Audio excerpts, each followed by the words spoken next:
How to fix GPS on Android. Hi everyone, welcome back to our channel Genie Guide. In today's video, I'm going to give you a couple of tips on how you can fix your GPS or your location services on your Android phone. So make sure to watch the video till the end. Now it depends upon what you're talking about. Are you talking about you want to turn off your GPS so that nobody can locate you?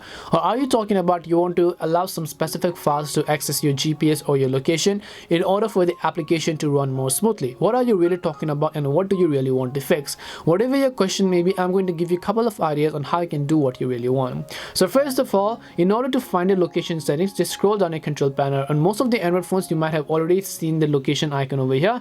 This is basically our GPS, right? So currently I have turned off, which means no one is going to be able to access my location. But if I turn it on, my location services for my Android phone is turned on, and the apps which has access to my location will be able to track where I'm currently at. Applications such as Snapchat or Live 360, they will be able to track wherever you go. So if you just long press on it, you'll also be able to see other settings, and you can see some of the app permissions that has access to my location. So these are basically some of the apps that has access to my location.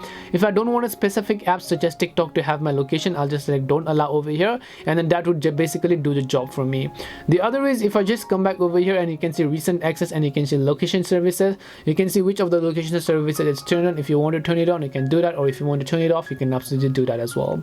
So hope this video helped you answer the question as to how you can fix location services. We hope the video was really helpful, and if it did help you, make sure to leave a like and subscribe to the channel. If you have any questions, feel free to leave them down. Thank you very much for watching, and see you in the next video.